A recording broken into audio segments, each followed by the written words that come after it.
Hello friends, welcome to my YouTube channel G for Guddu classes. अगर आप इस channel पर नए हैं तो सबसे पहले नीचे दिए गए सब्सक्राइब के लाल बटन को दबाकर चैनल को सब्सक्राइब करें। तो चलिए फ्रेंड्स, ज़्यादा देर न करते हुए वीडियो को स्टार्ट। आज हम पढ़ेंगे क्लास 8 का साइंस, जिसका पहला चैप्टर है क्रॉप प्रोडक्शन मैनेजमेंट। देखिए फ्रेंड्स, ये जो चैप्टर है क्रॉप प्रोडक्शन, इसका मतलब होता है, क्रॉप प्रोडक्शन का मतलब होता है फसल का उत्पादन, यानी कि फसल को किस प्रकार से हम उगाते हैं, कौन कौन से प्रोसेस से गुजरना पड़ता है, कौन कौन से टूल का यूज किया जाता है, सभी चीज़ के बारे में इस चैप्टर में पढ़ना है। फिर आता है मैनेजमेंट, यानी कि कटाई से लेकर घर में रखाई तक, स्टोरेज तक जो भी काम हम करते हैं उसी को क्या कहा जाता है, जो भी प्रोसेस से हमको गुजरना पड़ता है सबको मैनेजमेंट कहा जाता है, यानी कि उसका प्रबंधन किस किस प्रकार से करते हैं। ठीक है फ्रेंड्स, तो चलिए स्टार्ट करते हैं। सबसे पहले है व्हाट इज क्रॉप, यानी क्रॉप आखिर में होता क्या है। तो यहाँ पे लिखा हुआ plant of the same kind that are grown and cultivated as a source of food in a large cultivable land is called crop. Crop क्या होता है? क्रॉप्स क्या होता है? क्रॉप एक ही प्रकार के पौधों को बहुत ज़्यादा मात्रा में एक बड़े भूमि में लगाना क्या कहलाता है? फसल कहलाता है। क्यों क्यों फसल को लगाया जाता है? फूड, सोर्स ऑफ फूड के स्रोत के लिए, यानी कि भोजन प्राप्त करने के लिए फसल उगाए जाते हैं। तो क्या हुआ फसल का डिफिनेशन? बहुत बड़े भूमि में एक ही प्रकार के बहुत ज़्यादा मात्रा में फसल को लगाना क्रॉप्स कहलाता है। ठीक है फ्रेंड्स, जो फसल को लगाते हैं उसी को क्या बोलते हैं? क्रॉप्स कहते हैं। ठीक है फ्रेंड्स, तो चलिए अब आगे बढ़ते हैं। अब यहाँ पे है टाइप्स ऑफ क्रॉप्स, यानी कि फसल के प्रकार। क्या है? फसल के प्रकार। तो crops which are grown in winter season from October to March are called rabi crops. मतलब ऐसे क्रॉप्स जो विंटर सीजन में उगाए जाते हैं, यानी कि जो ठंडे के दिनों में उगाए जाते हैं, उस क्रॉप्स को रबी क्रॉप्स कहा जाता है। और रबी क्रॉप्स जो है अक्टूबर टू मार्च के बीच में उगाए जाते हैं। ठीक है फ्रेंड्स, फिर है the crops which are sown in rainy season from July to October are called kharif crops. और वैसा क्रॉप्स जो बरसात के दिनों में उगाई जाती है उसे क्या कहा जाता है? खरीफ क्रॉप्स कहा जाता है, जो कि जुलाई से अक्टूबर के बीच में उगाई जाती है। ठीक है फ्रेंड्स, तो क्रॉप्स का कितना टाइप हुआ? 2 type, rabi crops and kharif crops. Rabi crops winter season में, खरीफ क्रॉप्स रैनी सीजन में। ठीक है फ्रेंड्स, विंटर सीजन का जो फसल उगाया जाता है उसमें एग्जाम्पल क्या हो जाएगा, यानी कि रबी क्रॉप्स का एग्जाम्पल क्या हो जाएगा? आपका व्हीट हो जाएगा, चना हो जाएगा। ठीक है, ये सब जितने भी क्रॉप्स हैं वो क्या है? विंटर सीजन के क्रॉप्स हैं। और आपका इसमें क्या हो जाएगा? रैनी सीजन के क्रॉप्स में हो जाएगा आपका धान हो जाएगा, ठीक है, मकई हो जाएगा। ठीक है, ये सब जो है वो क्या है? रैनी सीजन की फसल है। ठीक है फ्रेंड्स, तो चलिए अब आगे बढ़ते हैं। फिर है फ्रेंड्स कि क्या होता है ना, कि कोई भी फसल को उगाने से पहले हमको मिट्टी को क्या करना पड़ता है? उसको तैयार करना पड़ता है। मिट्टी को क्या करना पड़ता है? तैयार करना पड़ता है। तो वही यहाँ पे लिखा हुआ प्रिपरेशन ऑफ सॉइल, यानी मिट्टी की तैयारी। तो preparation of soil is the first step in cultivating crop for food production. भोजन के उत्पादन में ठीक है, क्रॉप्स के उत्पादन में सबसे जो पहला स्टेप होता है वो क्या होता है? उसमें क्या होता है कि मिट्टी को तैयार किया जाता है फूड के लिए। ठीक है, the soil is prepared for sowing the seeds of the crops. The soil is prepared, क्या किया जाता है? सॉइल को प्रिपेयर्ड किया जाता है, उसमें बीज को क्या करने के लिए? बीज को बोने के लिए मिट्टी को तैयार किया जाता है। This is carry out using various process and tools. ये जो काम होता है मिट्टी की तैयारी, उसको बहुत सारे प्रोसेस से किया जाता है और टूल से किया जाता है। बहुत सारे टूल, जैसे तो आपका हल हो गया, ठीक है, हल हो गया, कुदाल हो गया, ये सब का यूज करके मिट्टी को तैयार किया जाता है। चलिए और आगे पढ़ते हैं डिटेल से इसके बारे में।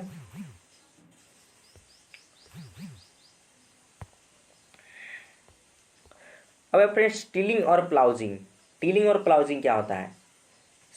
तो the process of loosening and turning of the soil is called tilling और ploughing and is done by the using a plough. Tilling और प्लाउजिंग यानी कि दोनों एक ही प्रोसेस है, जिसको बोलते हैं हिंदी में जोतना। ठीक है फ्रेंड्स, तो यानी कि अभी क्या पढ़े, मिट्टी का प्रिपरेशन यानी कि प्रिपरेशन ऑफ सॉइल। तो प्रिपरेशन ऑफ सॉइल का जो पहला स्टेप होता है, ठीक है, सबसे पहले जो किया जाता है वो क्या किया जाता है, टर्निंग किया जाता है। इसमें क्या होता है, मिट्टी को मुलायम बनाया जाता है, उसको जोता जाता है। ठीक है, किसका यूज करके, प्लाउज का यूज करके, हल का यूज करके मिट्टी को जोता जाता है, जिससे मिट्टी क्या होती है, तैयार होती है। ठीक है फ्रेंड्स, ये था टीलिंग और प्लाउजिंग। प्लाउजिंग का मतलब क्या हुआ, मिट्टी को लूज करना, मिट्टी को लूज करना किसी किसी क्या से, टूल की सहायता से। वो कौन सा टूल होगा, प्लाउज होगा। ठीक है, अब देखिए प्लाउज के बारे में पढ़ना है। प्लाउज क्या काम करता है, मिट्टी को लूज करता है। ठीक है,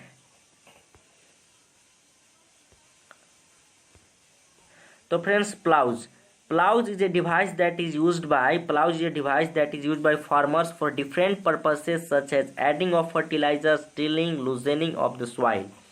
प्लाउज एक प्रकार का डिवाइस है जो कि किसानों के द्वारा यूज किया जाता है अलग अलग पर्पज से, अलग अलग उद्देश्य के लिए। वो कौन कौन सा पर्पस हो सकता है, एडिंग ऑफ फर्टिलाइजर्स, जब हमको मिट्टी में फर्टिलाइजर्स को ऐड करना है, जैसे खाद हो गया कोई, उसको ऐड करना है, तब जाके हम हल का यूज़ करते हैं। या तो टिलिंग करना हो, टिलिंग या उसको जोतना हो, प्लाउजिंग करना हो, तब जाके हल का यूज़ करते हैं किसान। फिर है कि लूजनिंग ऑफ द सॉइल, जब मिट्टी को मुलायम बनाना हो तब जाके किसान हल का यूज करते हैं, प्लाउज का यूज करते हैं। It is also use for adding fertilisers to soil, removing weeds, escaping of soil. ये यूज किया जाता है किसके लिए, फर्टिलाइजर्स को ऐड करने के लिए भी। ठीक है, फर्टिलाइजर ऐड करने के लिए मिट्टी में, और जो भी घास फूस होते हैं, जो भी वीड्स होते हैं, खरपतवार होते हैं, जिसको हिंदी में खरपतवार कहा जाता है, उसको मिट्टी में से हटाने के लिए भी यूज किया जाता है। ठीक है फ्रेंड्स, फिर है कि the plough shape is the triangular iron strip. जो प्लाउज का क्या होता है, उसका स्ट्रिप होता है, यानी कि उसमें जो फाल जिसको हम लोग बोलते हैं, उसमें जो आयरन लगता है उसमें। ठीक है, प्लाउज का जो मुंह पर होता है वहाँ पे क्या लगाया जाता है, आयरन लगाया जाता है, आयरन का स्ट्रिप लगाया जाता है।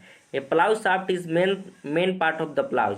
प्लाउज का जो शाफ्ट होता है वो प्लाउज का मेन पार्ट होता है। ठीक है, मुख्य पार्ट होता है। Which is made using a long would, जो कि किससे बनाया जाता है, एक लंबी सी लकड़ी का बनाया जाता है, जो जाके कहाँ, जो ऑक्स के ऊपर जो रखा जाता है, ठीक है ना, ऑक्स के ऊपर जो रखा जाता है उसमें उसको लेके बांध दिया जाता है। ठीक है, तो हल का मेन पार्ट क्या होता है, हल का मेन पार्ट होता है आपका लॉन्ग वुड शाफ्ट, जिसको बोला जाता है, जो कि लॉन्ग वुड का बना होता है। ठीक है फ्रेंड्स, फिर है कि the other end of the shaft has a handle. The other end of shaft has a handle. Shaft का जो अदर एंड होता है उसमें क्या होता है, हैंडल लगा होता है, जिससे पकड़ के किसान लोग खेत को जोतते हैं। ठीक है, the other end is attached to a beam which is placed on the bull's necks. और जो उसका दूसरा छोर होता है वो क्या होता है, दूसरा छोर कहाँ जाके एक बीम से अटैच होता है। वो बीम कहाँ होता है, दो बैलों के कंधा पर बांधा हुआ रहता है। ठीक है, दो बैलों के कंधा पर बांधा हुआ रहता है, उसी में जाके जो शाफ्ट होता है वो अटैच रहता है। एक शाफ्ट का जो पहला सिरा है, यानी कि जो एक छोर है, वो रहता है हल में, जिससे क्या होता है, शाफ्ट लगा होता है, जिसको किसान पकड़कर उसको जोतते हैं। और जो दूसरा का एंड होता है वो जाके बीम में लगा होता है, जो बीम कहाँ पे होता है, दोनों बैलों के कंधों पर होता है। ठीक है friends, a wooden traditional plough can be operated by a pair of an ox and a man. जो वुडन है यानी कि जो लकड़ी का हल है, परंपरागत जो हल है, उसको किससे ऑपरेट किया जा सकता है, तो दो बैल और एक आदमी से जोतते हैं ना हल को। ठीक है, उसी के बारे में बोल रहा है ये। Nowadays these wooden plows are being replaced by the iron plows। लेकिन अब क्या हो चुका है, अभी हम लोग तरफ तो नहीं हुआ है, लेकिन अब क्या हो चुका है कि जो पहले का जो हल है, लकड़ी का हल को अब रिमूव कर दिया गया, यानी कि उसका यूज अब नहीं किया जाता है। उसके जगह किसका यूज किया जाता है, आयरन प्लाउज का यूज किया जाता है, आयरन के हल का यूज किया जाता है, यानी कि लोहे का हल का यूज किया जाता है। ठीक है, तो अब आगे बढ़ते हैं। यही है, देखिए ये क्या है, ये है आपका ए ट्रेडिशनल वुडन प्लाउज। मतलब पहले इस प्रकार के हल का यूज किया जाता था। हम लोग का भी हल शायद कुछ इसी टाइप से दिखता है। ठीक है फ्रेंड्स, तो ध्यान से इस फिगर को अपने माइंड में बैठा लीजिएगा। फिर है फ्रेंड्स होए। आखिर ये होए होता क्या है, पढ़ते हैं इसके बारे में। A hoe is a tool that use to dig up soil to remove weeds and also loosen up the soil before in planting and sapling. A hoe क्या होता है, एक प्रकार का टूल होता है। जिस प्रकार से हल एक प्रकार का टूल था, उसी प्रकार से होए भी एक प्रकार का टूल होता है। ये मिट्टी में क्या करता है, ये मिट्टी को खोदने में, मिट्टी में गड्ढा खोदने में मदद करता है, ठीक है, या मिट्टी को काटने में मदद करता है, ठीक है। और क्या, जो भी खरपतवार होते हैं, जो भी घास जम जाते हैं फालतू में, उसको निकालने का काम करता है और मिट्टी को लूज बनाता है, ठीक है फ्रेंड्स। ये सब काम कब होता है, प्लांट को मिट्टी में रोपने से पहले, मिट्टी में रोपने से पहले, ठीक है, ठीक है फ्रेंड्स। ये देखिए, ये है होए, इसी को बोला जाता है होए। इसी का यूज खरपतवार को हटाने के लिए, मिट्टी को लूज करने के लिए और मिट्टी में गड्ढा खोदने के लिए होए का यूज किया जाता है, ठीक है फ्रेंड्स। अब है कल्टीवेटर। आखिर कल्टीवेटर होता क्या है, अब पढ़ते हैं कल्टीवेटर के बारे में। तो a cultivator is attach to the tractor and helps in loosening soil. तो a cultivator is attach to the tractor and the helps in loosening soil. तो जो काम पहले हम लोग हल से करते थे ना, प्लाउ से, वही काम है क्या, कल्टीवेटर का, ठीक है। तो ये cultivator is attach to the tractor. ये किससे अटैच होता है, ट्रैक्टर से अटैच होता है और मिट्टी को लूज करने में मदद करता है, ठीक है। Cultivators are used instead of plough since they are faster. Cultivator को हल की जगह पर यूज किया जाता है, प्लाउज की जगह पर यूज किया जाता है, सिंस दे आर फास्टर।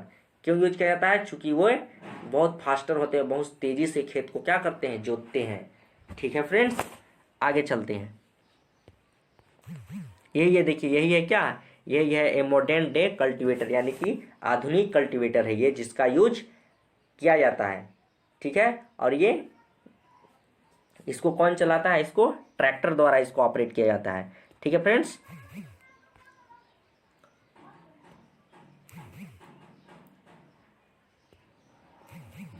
अब फ्रेंड्स यहाँ पे है सोइंग। आखिर में सोइंग होता क्या है, what is sowing.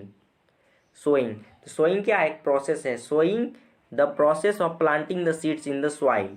The sowing is the planting of seeds in the soil, यानी कि सीड को मिट्टी में बोना, सीड को मिट्टी में बोना ही क्या कहलाता है, सोइंग कहलाता है। सीड जो होता है ना, उसको मिट्टी में डालना, मिट्टी में बोना ही सोइंग कहलाता है। The seeds are sowed in the soil that is loosen by cultivator और प्लाउज। कहाँ बोया जाता है सीड को, जहाँ जो मिट्टी तैयार होता है उसमें उसको बोया जाता है, यानी कि जो मिट्टी लूज किया होता है कल्टीवेटर के द्वारा या हल के द्वारा, उसी मिट्टी में बीज को बोया जाता है, ठीक है। आगे है फ्रेंड्स क्वालिटी ऑफ सीड्स। हम तो जैसा चाहेंगे वैसा सीड को नहीं बो देंगे उसमें, जो, ठीक है। उस क्या होता है कि सीड का कुछ क्वालिटी होना चाहिए, कुछ गुण होना चाहिए, ठीक है। तो quality of seed is important factor that determine the crop yield. फसल के जो उत्पादन पर है, फसल के उत्पादन पर जो बीज का गुण है, बीज का क्वालिटी है, वो बहुत बड़ा एक फैक्टर होता है, बहुत बड़ा फैक्टर होता है, वो बहुत बड़ा कारक होता है, ठीक है। यानी कि अगर जो बीज का क्वालिटी अच्छा होगा तो फसल का जो उत्पादन होगा अच्छा होगा, बीज का क्वालिटी खराब होगा तो फसल का उत्पादन भी खराब होगा। Selection of good seeds is done by putting the seeds in water. अच्छे सीड का सिलेक्शन हम कैसे कर सकते हैं, मान लीजिए हमारे पास बहुत सारा सीड है, उसमें से हमको अच्छे सीड को सेलेक्ट करना है, तो क्या करेंगे, उसको क्या करेंगे, वाटर में डुबोएंगे। वाटर में डुबोएंगे तो क्या होगा, जो अच्छा वाला सीड होगा वो बैठ जाएगा, नीचे क्या हो जाएगा, बैठ जाएगा, और जो खराब सीड होगा वो पानी के ऊपर तैरने लगेगा, ठीक है। तो इस प्रकार से हम अच्छी क्वालिटी के सीड का चयन कर सकते हैं। The dead and damage seeds become hollow and the float on water where is the good seeds sink. वही बात बोला जो हमने बोल रहा है, जो हमने बोल दिया, यानी कि अच्छे सीड होते हैं वो सिंक हो जाते हैं, डूब जाते हैं, ठीक है। और जो खराब सीड होते हैं, जिसके अंदर हॉलो होता है, ठीक है, जो खोखले होते हैं, वो क्या होते हैं, फ्लोट ऑन वाटर, वाटर में तैरने लगते हैं, ठीक है फ्रेंड्स। तो इस प्रकार से करेंगे हम अच्छे क्वालिटी के सीड का सिलेक्शन। फिर है फ्रेंड्स ट्रेडिशनल टूल्स, यानी कि पहले के ज़माने वाले टूल्स, परंपरागत टूल्स जिसको बोला जाता है, ठीक है। Before the advent of modern agriculture machinery traditional tools were used by farmers. मतलब आधुनिक मशीनरी के खोज के पहले, यानी कि आज का जो आधुनिक मशीन हुआ, पहले तो नहीं था।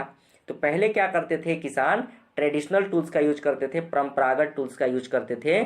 ठीक है, इस किसानों के द्वारा किया जाता था। These include ploughs, shovels, scythes and pick access.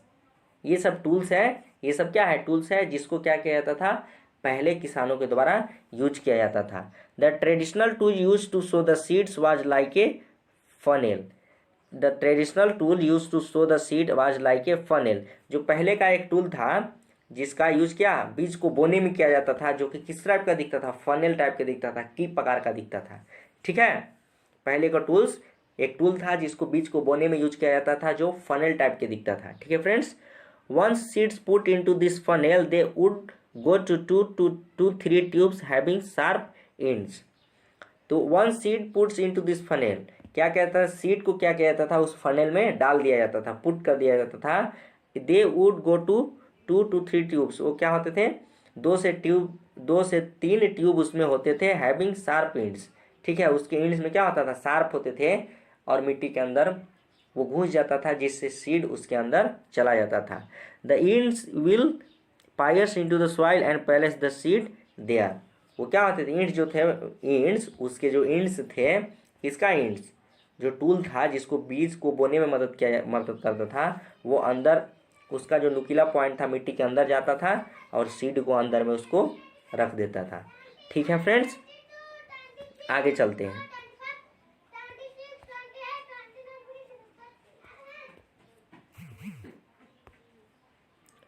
अब फ्रेंड्स सीड ड्रिल, आखिर में सीड ड्रिल होता क्या है, ये इसके बारे में पढ़ते हैं। Seed drills are used for sowing with the help of tractors. तो जो काम पहले फनेल करता था, ठीक है, वो काम अब कौन करता है, सीड ड्रिल करता है। तो यानी कि सीड ड्रिल्स का यूज बीज को बोने में किया जाता है, जिसको किसके द्वारा ऑपरेट किया जाता है, ट्रैक्टर के द्वारा सीड ड्रिल का उपयोग ऑपरेट किया जाता है, जिसका उपयोग बीज को बोने में किया जाता है। It ensures that seed are sown uniformly at a particular depth and are covered by the soil after sowing. ये सुनिश्चित करना होता है कि सीड क्या होना चाहिए, यूनिफॉर्म होना चाहिए, यानी कि जिस प्रकार से हम बो रहे हैं उसी प्रकार से होना चाहिए, यानी कि एक फिक्स डिस्टेंस में होना चाहिए, और क्या है, पार्टिकुलर डेप्थ होना चाहिए, यानी कि ज़्यादा अंदर भी होना चाहिए और ज़्यादा ऊपर भी होना चाहिए। और ये भी डिपेंड करता है कि जो सीड हम लोग बोए हैं उसको मिट्टी के द्वारा वो कवर्ड होनी चाहिए। ठीक है, जो हम लोग सीड बोए हैं, यानी कि बोने के बाद उसको मिट्टी से अच्छा से कवर कर देनी चाहिए। ठीक है फ्रेंड्स, ये क्या बोला कि एक प्रॉपर डिस्टेंस में होना चाहिए, एक प्रॉपर डेप्थ में होना चाहिए, और बोने के बाद मिट्टी से ढका होना चाहिए। ठीक है फ्रेंड्स, तो फ्रेंड्स नेक्स्ट पॉइंट है नर्सरी। क्या है नर्सरी, तो आइए जानते हैं नर्सरी के बारे में। ठीक है, तो friends a nursery is a place where young plants and trees are grown for planting elsewhere. तो नर्सरी क्या होता है, एक प्रकार का स्थान होता है जहाँ पर क्या होता है, यंग प्लांट्स के ट्री को, ठीक है, यंग प्लांट्स और ट्री को ग्रो किया जाता है। ठीक है, जहाँ पे क्या होते हैं, छोटे छोटे पौधे होते हैं, ठीक है, उसको वहाँ पे ग्रो किया जाता है। किस लिए ग्रो किया जाता है, कहीं और लगाने के लिए, किसी और जगह पर लगाने के लिए। वहाँ पर क्या होता है कि उसको एकदम छोटा से थोड़ा बड़ा करते हैं, उसके बाद ले के कहीं और जगह लगा देते हैं, रोप देते हैं। ठीक है फ्रेंड्स, तो उसी को बोला जाता है नर्सरी, जहाँ पर बहुत सारे छोटे छोटे पौधों को ग्रो किया जाता है। Nursery acts as a repository of sapling. Nursery act as a repository of sapling. इसका मतलब होता है कि जो नर्सरी एक्ट जो होता है, nursery act as a respiratory of sapling, यानी कि जो छोटे पौधों का कोष के रूप में काम करता है। छोटे पौधे, सैपलिंग का मतलब होता है छोटा पौधा, रिस्पायरेटरी मतलब होता है कोष। ठीक है फ्रेंड्स, यानी कि छोटे पौधा के कोष के रूप में एक्ट करता है कौन, नर्सरी। वहाँ पे क्या होते हैं, बहुत सारे छोटे पौधे होते हैं। ठीक है, फिर है फ्रेंड्स आगे आपका जर्मिनेशन ऑफ सीड्स। तो जानते हैं पहले कि what is germination of seed. ये क्या होता है कि germination of the seeds germination of the seeds happen, germination of the seed happens when the seed is sowed in the land and water। Germination का मतलब होता है बीज को क्या होना, जमना, ठीक है।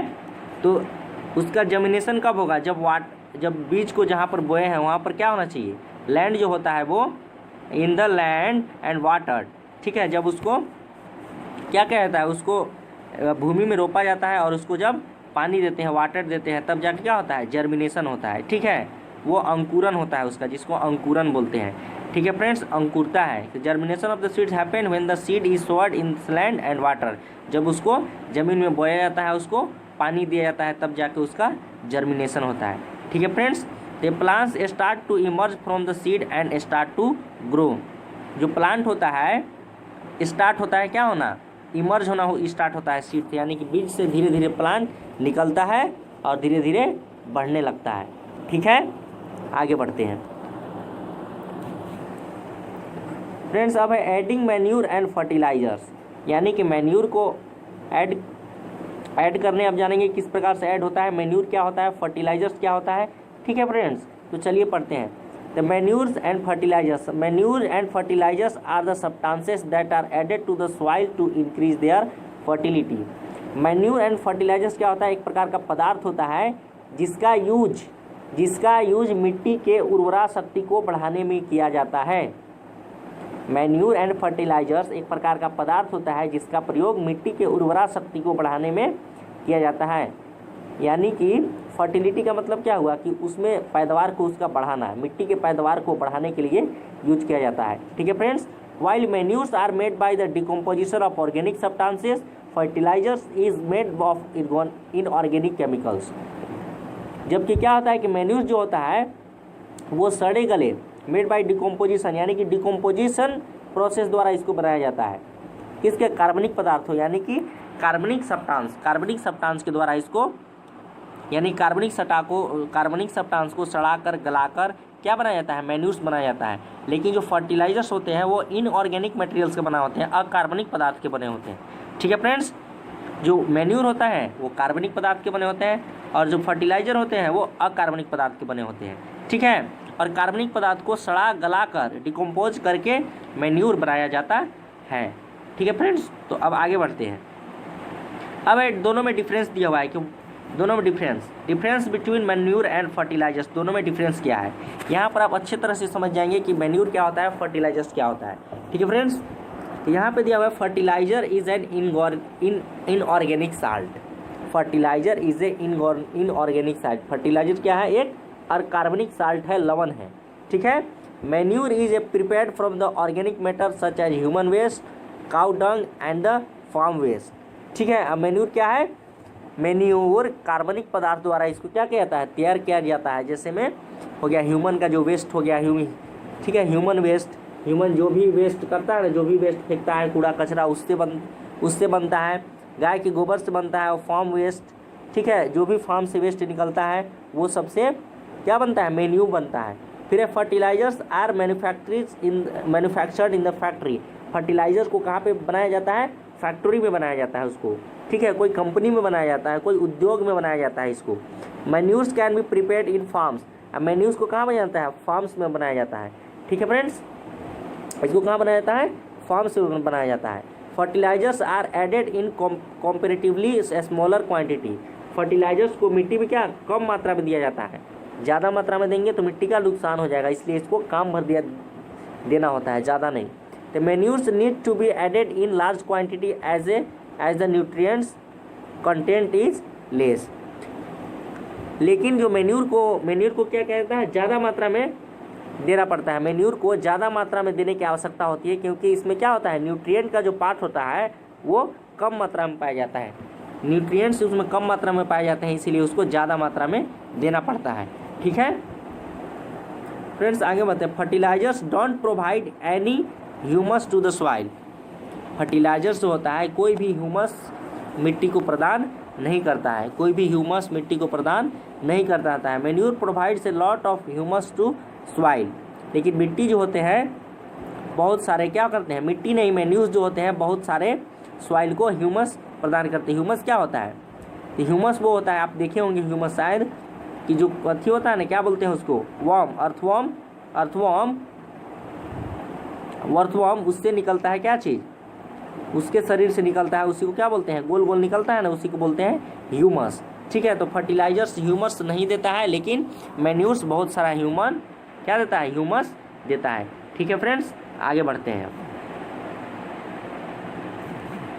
अब यहाँ पर advantage of using fertilisers, fertilisers को यूज करने से डिसएडवांटेज क्या है, यानी कि उसका नुकसान क्या है।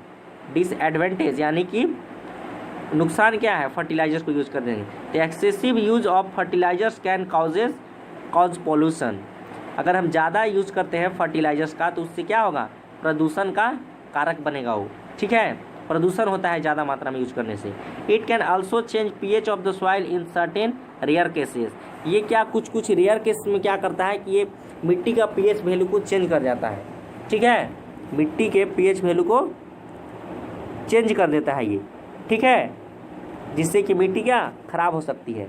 फिर अपने से leaving the land fallow, leaving the land fallow, आइए इसके बारे में जानते हैं क्या होता है। When land is left fallow for a certain period of time the land replenish its nutrients by itself. Leaving the land fallow मतलब होता है बंजर। ठीक है, when land is left fallow, जब जो भी जमीन होता है उसको जब परती छोड़ दिया जाता है कुछ टाइम के लिए, कुछ समय के लिए, the land replenish the nutrients by itself. तब क्या होता है कि जो लैंड होता है अपने आप न्यूट्रिएंट्स उसमें आ जाता है, अपने आप न्यूट्रिएंट्स उसमें आ जाता है।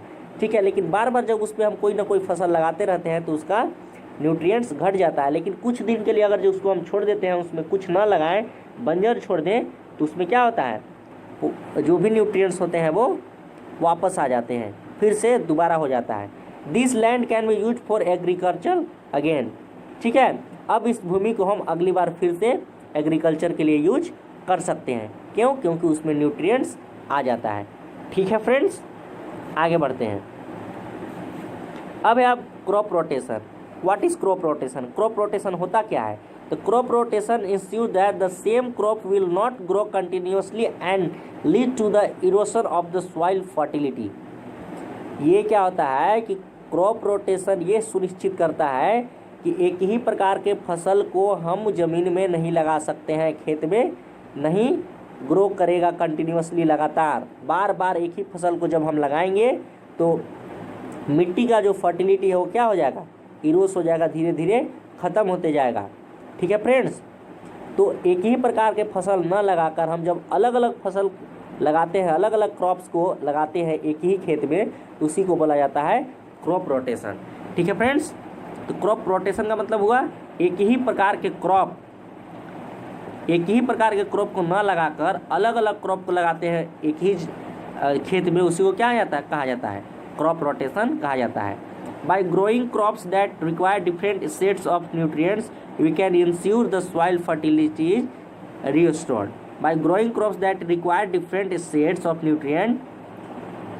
By growing crops that require different sets of nutrients, we can ensure the soil fertility is restored. Different प्रकार का फसल क्यों लगानी चाहिए? इसलिए लगाना चाहिए ताकि उसका जो भी पोषक तत्व है वो बना रहे, जो भी न्यूट्रिएंट्स है वो बना रहे। अलग अलग लगाने से क्या फ़ायदा होता है? अलग अलग लगाने से ये फ़ायदा होता है कि जो अलग अलग फसल होते हैं उसको अलग अलग प्रकार के न्यूट्रिएंट्स की ज़रूरत होती है। ठीक है, अलग अलग प्रकार के न्यूट्रिएंट्स की ज़रूरत होती है, जिससे क्या होता है कि जो न्यूट्रिएंट्स होता है फिर से रीस्टोर हो जाता है। मान लो मिट्टी में फास्फोरस है, कैल्शियम है, ठीक है, नाइट्रोजन फॉस्फेट है, ये सब है। तो मान लो हम कोई एक फसल लगाएं जिसको फास्फोरस का ज़रूरत है, सिर्फ उसी को बार बार लगाएंगे तो क्या होगा, फास्फोरस उसमें ख़त्म हो जाएगा। लेकिन हम फसल को बदल कर लगाएंगे तो क्या होगा, एक ही जो न्यूट्रिएंट्स है वो ख़त्म नहीं होगा, सब खत्म होगा और बाकी जो नहीं यूज में आएगा वो रिस्टोर होगा धीरे धीरे। ठीक है फ्रेंड्स, तो क्रॉप रोटेशन इसी को बोलते हैं, खेत में बदल कर फसल लगाना। ठीक है, अब आगे चलते हैं। तो आगे है आपका प्रोटेक्टिंग फ्रॉम वीड्स। वीड्स का मतलब होता है घास फूस, खरपतवार जिसको हम लोग बोलते हैं। ठीक है, तो वीड्स क्या होता है, weeds are undesirable plants that may grow naturally along with the crop. तो वीड्स क्या होता है, अनडिजायरेबल प्लांट्स होता है, मतलब एक अवांछनीय पदार्थ होता है, ठीक है, जो कि क्या होता है प्लांट के साथ, फसल के साथ उग जाते हैं, अपने आप उग जाते हैं नेचुरली, ठीक है। खरपतवार एक ऐसा पौधा होता है जो फसल के साथ अपने आप उग जाते हैं। Weeds compete with the crops bye absorbing all the water, nutrients, space and light. Weed जो क्या करता है, फसल के साथ कॉम्पिटिट करते हैं, किस में, एब्जॉर्बिंग ऑल द वाटर, क्या करते हैं वो, जो वाटर चाहिए किसको, जो वाटर क्रॉप्स को चाहिए वो वाटर वो खुद एब्जॉर्ब कर लेती है, जो न्यूट्रिएंट्स क्रॉप को चाहिए वो न्यूट्रिएंट्स खुद एब्जॉर्ब कर लाती है, ठीक है। जो जगह चाहिए फसल को वो जगह कौन ले लेता है, वीड से ले लेता है, मतलब सारा चीज़ में वो कॉम्पिटिट करता है उससे, ठीक है। जिससे क्या होता है कि फसल अच्छा से ग्रो नहीं कर पाता है, फसल हेल्दी नहीं हो पाता है, ठीक है फ्रेंड्स। अब आगे चलेंगे, आगे है टिलिंग। तो फ्रेंड्स अब पढ़ना है टिलिंग के बारे में। तो टिलिंग क्या है आइए जानते हैं। Tilling is a process done before sowing of crops that is helps in uprooting and killing of weeds.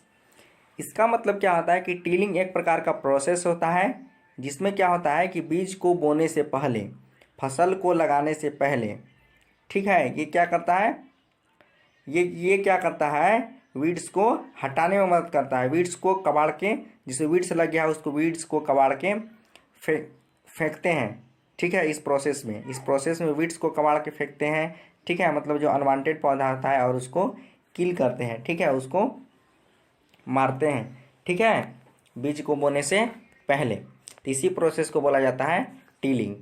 अब है manual removal. Manual removal includes physical removal of weeds by uprooting them from the soil और chopping them off ground level periodically.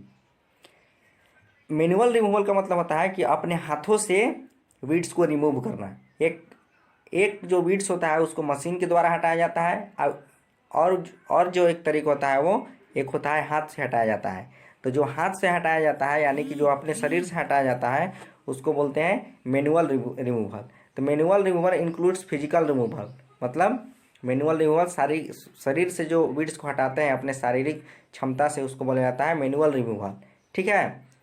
क्या करते हैं उसमें, weeds को uproot करते हैं, उसको कबाड़ के फेंकते हैं मिट्टी से, और उसको chopping them of the ground level periodically, और समय समय पर उसको क्या करते हैं, मिट्टी के अंदर उसको दबाते हैं, ठीक है, मिट्टी के अंदर उसको दबाते हैं। यही सब काम जो हम लोग अपने हाथों से करते हैं इसी को बोला जाता है मैनुअल रिमूवल, ठीक है फ्रेंड्स। तो चलिए अब आगे बढ़ते हैं। आगे आपका वेडीसाइड्स। वेडीसाइड जानते हैं, व्हाट इज वेडीसाइड। वेडीसाइड्स आखिर होता क्या है। The chemicals use to kill the weeds are known as weedicide, यानी कि, ठीक है, यानी कि chemicals use to kill the weeds. Weeds को मारने के लिए क्या केमिकल्स देना ही क्या कहलाता है, वीडीसाइड कहलाता है। यानी कि वीड्स को मारना, वीड्स को ख़त्म करना क्रॉप्स में से, उसी को वीडीसाइड्स बोला जाता है। किसके द्वारा ख़त्म करना, केमिकल्स के द्वारा ख़त्म करना, ठीक है friends. They usually don't damage the crop. ये जो होते हैं प्रायः वे जो होते हैं फसल को डैमेज नहीं करते हैं, सिर्फ डैमेज किसको करते हैं, वीड्स को करते हैं। अब है आपका हार्वेस्टिंग। हार्वेस्टिंग क्या है, harvesting is a process. Harvesting एक प्रकार का प्रोसेस है। कौन सा प्रोसेस है, the harvesting is the process of cutting the crop after it's mature. तो फसल को तैयार हो जाने के बाद फसल को काटना ही क्या कहलाता है, हार्वेस्टिंग कहलाता है। फसल को तैयार हो जाने के बाद काटते हैं ना, तो वही कटाई का जो प्रोसेस होता है उसी को हार्वेस्टिंग कहा जाता है, ठीक है फ्रेंड्स। आगे बढ़ते हैं। तो आगे आपका मेथड्स ऑफ हार्वेस्टिंग। तो हार्वेस्टिंग का बहुत सारे मेथड होते हैं, ठीक है, आइए उसके बारे में जानते हैं। तो harvesting is done bye 2 methods. Harvesting को दो विधियों द्वारा, दो विधि से क्या किया जाता है, उसको डन किया जाता है, पूरा किया जाता है। First is the manual method where a sickle use. First में क्या होता है कि मैनुअल मेथड, यानी कि अपने हाथों से उसको काटते हैं, जिसमें क्या सिकल का यूज किया जाता है, जिसको हम लोग हंसुआ बोलते हैं, ठीक है। Second is the mechanical method where a huge machine called harvester use. Second method क्या होता है कि एक मैकेनिकल मेथड होता है, यांत्रिक मेथड होता है, जिसमें क्या होते हैं बहुत बड़े मशीन का यूज करते हैं, जिसका नाम क्या है, हार्वेस्टर यूज किया जाता है, ठीक है। मैकेनिकल मेथड में हार्वेस्टिंग यूज किया जाता है, मैनुअल मेथड में सिकल का यूज किया जाता है। तो दो ठो मेथड होता है, क्या चीज़, दो ठो मेथड होता है फसल को काटने का, एक होता है मैनुअल, एक होता है मैनुअल और एक होता है मैकेनिकल। ठीक है, मैनुअल में सिकल का यूज किया जाता है, मैकेनिकल में ह्यूग मशीन हार्वेस्टर का यूज किया जाता है। ठीक है फ्रेंड्स, आगे बढ़ते हैं। आगे है अब थ्रेसिंग। तो threshing is the process of loosening the grains from the chaff. Threshing का मतलब क्या होता है, थ्रेसिंग का मतलब होता है भूसे से उसको क्या करना, भूसे से उसके ग्रेन्स को, दाने को अलग करना। उसका जो पौधा होता है ना, पौधे से दाने को अलग करना, उसके भूसे से दाने को अलग करने को क्या विधि को थ्रेसिंग कहा जाता है। While it can be done manually this day A machine use that separate all the grain seeds. ये क्या होता है कि white it can be done manually, इसको मैनुअली भी किया जा सकता है, अपने हाथों से भी किया जाता है दिस डे, आजकल। लेकिन क्या हो रहा है कि इसके जगह पर मशीन यूज किया जा रहा है, जो कि क्या करता है, separate all the grain seed, जो कि सभी ग्रेन सीड्स को सेपरेट कर देता है, अलग अलग कर देता है। ठीक है, चॉप को अलग कर देता है और ग्रेन को अलग कर देता है। ठीक है, तो आजकल मशीन का यूज किया जाने लगा है थ्रेसिंग के लिए भी। ठीक है फ्रेंड्स, देखिए यही है मैनुअल थ्रेसिंग ऑफ क्रॉप्स। इसमें क्या हो रहा है कि देखिए बहुत सारे महिलाएं हैं जो कि चॉप से क्या कर रहे हैं, चॉप से सीड को अलग कर रहे हैं, ग्रेन्स को अलग कर रहे हैं। ठीक है, ग्रेन बोलेंगे इसको, सीड ने ग्रेन को क्या कर रहे हैं, अलग कर रहे हैं। ठीक है, तो इसी को बोला जाता है मैनुअल थ्रेसिंग। ठीक है फ्रेंड्स, आगे चलते हैं। अब है आपका विनोइंग। विनोइंग क्या होता है, तो winnowing is the process of separation of grain seed from the chop using the help of the wind. तो विनोइंग क्या होता है, विनोइंग भी एक प्रकार का प्रोसेस होता है जिसमें ग्रेन सीड को उसके चॉप से अलग किया जाता है हवा की मदद से। हवा की मदद से ग्रेन को चॉप से अलग किया जाता है, उसी प्रोसेस को विनोइंग बोला जाता है। ठीक है फ्रेंड्स, समझ गए होंगे विनोइंग। अब है due to the wind the lighter chaff flies away and the heavier grains fall down. हवा के कारण क्या होता है कि इसमें होता क्या है आखिर इस प्रोसेस में, तो इसमें क्या होता है, हवा के कारण क्या होता है कि जो लाइट चॉप होते हैं, यानी कि हल्का जो चॉप होते हैं, वो क्या होते हैं, उड़ जाते हैं, फ्लाई अवे, उड़ के दूर चले जाते हैं। और जो हैवी सीड होता है वो क्या होता है, नीचे गिर जाते हैं, वहीं पे नीचे गिर जाते हैं। तो यहाँ पर क्या हो गया, बीज भी अलग हो गया, ग्रेन सीड अलग हो गया और चॉप दूर भाग गया, यानी कि अलग हो गया दोनों। ठीक है, तो ये किसके कारण से, हवा के कारण से हुआ, इसी कारण से इसका नाम दिया गया विनोइंग।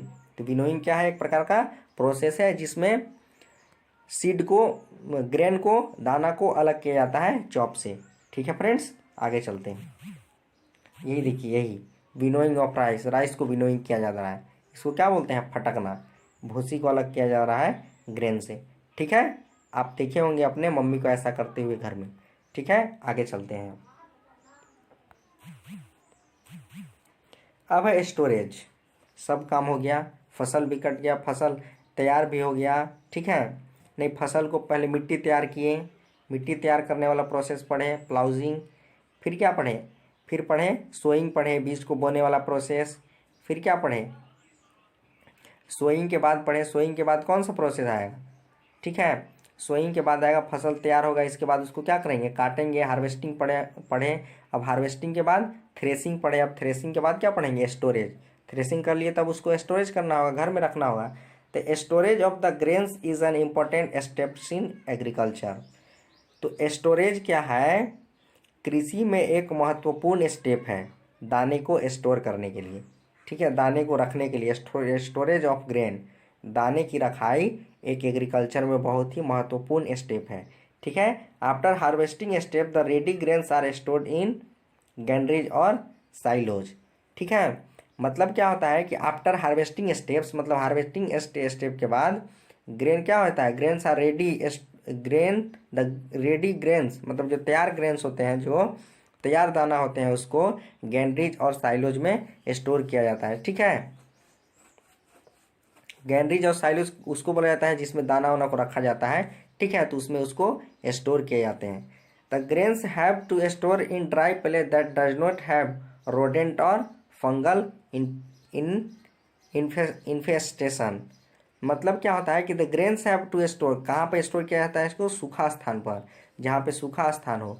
अगर जो भीगा रहेगा तो क्या हो जाएगा, उसमें फंगस लग जाएंगे, ठीक है, फंगस लग जाएंगे, रोडेंट लग जाएंगे। रोडेंट मतलब आप समझ रहे होंगे, रोडेंट जैसे चूहा हो गया, ठीक है, जो अपना भोजन को कुतर कुतर के खाते हैं उसी को रोडेंट बोला जाता है। तो उन लोग से बचाने के लिए, ठीक है, और फंगस इन्फेक्शन से बचाने के लिए उसको सूखी जगहों पर रखा जाता है। अगर जो भीगा हुआ जगह पर रहेगा तो हमारा फसल खराब हो जाएगा, ठीक है। Fumigation fumigation of the storage places is carry out to make it free from micromites. Fumigation क्या होता है? स्टोरेज का फ्यूगमेशन। तो फ्यूगमेशन एक प्रकार का प्रोसेस है जिसमें क्या किया जाता है कि स्टोरेज जो पहले से हो जाता है, यानी कि जो भी फसल को स्टोरेज करने का स्थान होता है उसको माइक्रोब्स फ्री किया जाता है, यानी कि जो भी वहाँ पे माइक्रो ऑर्गेनिज्म रहते हैं, कोई बैक्टीरिया जो कि फसल को खराब करते हैं, उसको फ्यूगमेशन के द्वारा दूर किया जाता है। यानी कि फ्यूगमेशन क्या है? एक प्रकार का प्रोसेस है जिसमें किसी भी जगह के और माइक्रो ऑर्गेनिज्म को, छोटे छोटे जो बैक्टीरिया होते हैं उसको दूर करने के लिए यूज किया जाता है, ठीक है। आगे बढ़ते हैं। आगे है friends animal husbandry. What is animal husbandry? The animal husbandry is the management and care of farm animals for milk, egg and और मीट।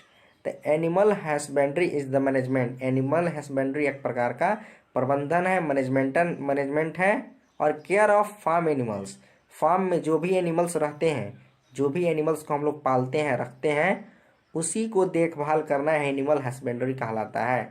उसका देखभाल करना, पालन पोषण करना, ठीक है, उसी को एनिमल हस्बेंड्री कहा जाता है। क्यों पालन पोषण करते हैं? तो मिल्क के लिए, एग के लिए और मीट के लिए। लोग अपने फार्म में मुर्गी पालते हैं, क्यों? मीट के लिए, या तो पालते होंगे अंडे के लिए, ठीक है। गाय क्यों पालते हैं लोग? गाय का बनाते हैं ना फॉर्म, तो किसके लिए? मिल्क के लिए, ठीक है। तो उसी को कहा जाता है एनिमल हस्बेंड्री, ठीक है फ्रेंड्स। तो यहाँ पे ख़त्म होता है क्लास 8 का साइंस का पहला chapter, crop production and management, ठीक है फ्रेंड्स। Thank you. तो फ्रेंड्स इस वीडियो में इतना ही पढ़ेंगे। अगर आप स्टडी से रिलेटेड वीडियोस इस प्रकार की और चाहते हैं तो इस वीडियो को खूब लाइक और शेयर करें, और हमारे channel G for Guddu classes को सब्सक्राइब करें और बेल बटन को भी दबाएं ताकि आपको आने वाली हर नई वीडियो के अपडेट्स सबसे पहले मिले। धन्यवाद।